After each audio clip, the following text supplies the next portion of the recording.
Le petit poucet ou le voleur d'identité. L'enfant pauvre n'existe que par le récit qu'il se fabrique. Pas de nom, pas de terre, pas de voix. Poucet invente une lignée, se fabrique un récit, prend la place laissée vide. Il ne devient pas, il se raconte. Ce n'est pas l'enfant qui grandit, c'est le récit qui l'emporte, comme une identité de substitution. Il était une fois un enfant si petit, si léger qu'on l'appelait Poucet. Il était une fois un enfant si petit qu'on l'appelait le petit Poucet, fils de pauvre bûcheron. Il était de trop dans cette maison où les miettes manquaient déjà. On décida de l'abandonner, lui et ses frères, dans la forêt. Alors il invente une ruse, semer des cailloux, puis des miettes. Mais les miettes sont mangées, car les miettes, c'est tout ce qu'il reste à ceux qui n'ont pas d'héritage.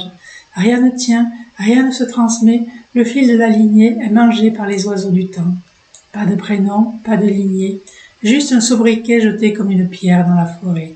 Les pauvres n'ont rien, même leur nom c'est une miette, et les miettes, tout le monde le sait, les oiseaux les volent. Petit Poucet, c'est l'histoire d'un enfant sans titre de propriété, sans souche ni transmission. Un fils d'aucun dont l'origine s'efface à mesure qu'il avance. Il ne trouve pas son chemin car il n'a pas de point d'ancrage, pas de terre, pas d'héritage et pas de tombe, et encore moins de nom. Alors il ruse. Il change de bonnet la nuit, il se fait passer pour un autre, il vole à la place du noble. Usurper l'identité devient une question de vie ou de mort. Pour survivre dans un monde injuste, il faut mentir à propos de soi, raconter une autre lignée, rêver d'une autre histoire. Plus tard, il chaussera les bottes des 7 lieues, il marchera sur les terres des puissants, il deviendra le messager du roi. Et dans sa poche, toujours une miette de silence, celle du nom qu'il n'a jamais eu.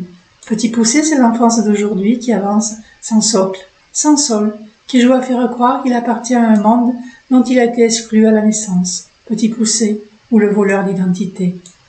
Alors Poucet a compris. Pour survivre, il fallait usurper l'identité d'un autre. Il subtilise les bottes des 7 lieues de l'ogre, il prend sa place, il prend son pouvoir, il devient un fils de riche pour revenir au château. Il fait croire qu'il est désormais un grand messager du roi.